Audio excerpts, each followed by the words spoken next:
For nearly half a century, the Depot Theater has been bringing top-notch entertainment to the stage in Westport, New York. This week, our Jack LeDuc raises the curtain on this historic lakeside theater in the Adirondacks. The clickety-clack of the railroad tracks does not disturb working actors at the Depot Theater, although it is only a couple of feet from rails that carry tons of freight daily to a far-off place. The Depot Theater was built in 1876 when many people traveled by train.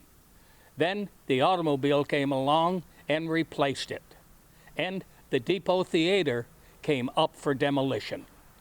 The Victorian-style depot was saved from the wrecking ball by the Village Historic Society, and the theater was born nearly a half-century ago.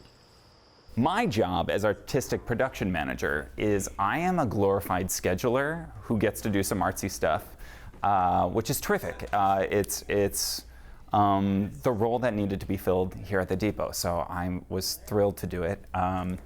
It comes again with the opportunity to select the artistic programming, the stories we choose to tell here at the theater.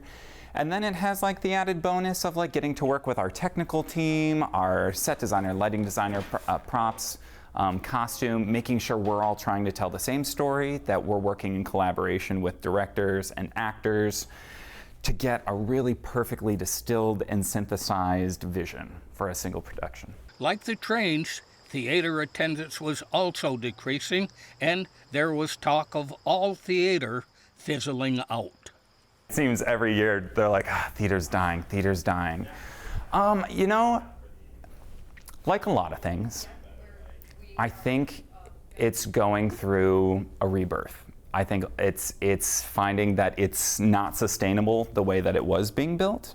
And so the challenge is now on theater goers, theater makers, to do it differently. I think the way that historically theater is being produced is not sustainable.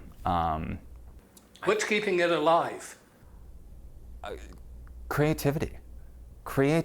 I mean, live theater is distinctive in that it is live.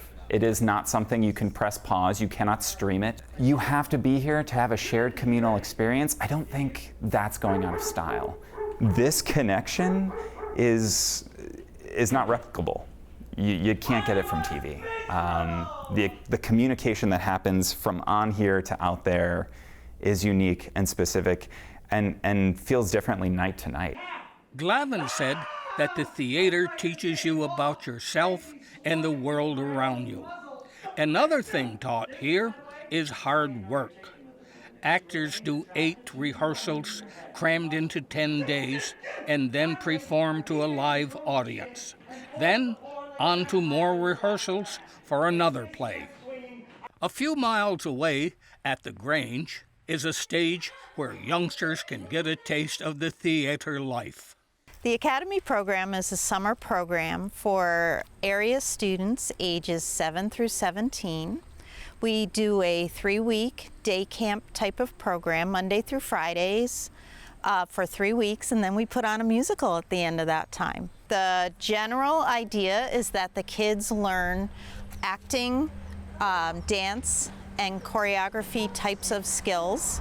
And we also offer workshops for kids from professional actors and dancers that come up from New York City or other places so that they have an opportunity to interact with professionals in theater. Mason said that a great majority of the aspirants come from the area, sprinkled with a few summer residents. The Academy program is open to all youth. We have a number of staff people that are have been former Academy students, actually, that are helping out. They're not yet professionals, as well as our trained professional teaching artists that run the program for us. Mason and Riley both said that kids in the theater are more confident, look at life with more gratitude, and know how to bounce back when things go wrong. For Mountain Lake Journal, I'm Jack LeDuc in Westport. Jack LeDuc's Adirondack Journal on Mountain Lake PBS is brought to you by Northline Utilities. The Depot Theater is wrapping up its summer season with final performances of the Broadway hit musical The Fantastics through this weekend, Sunday, August 27th.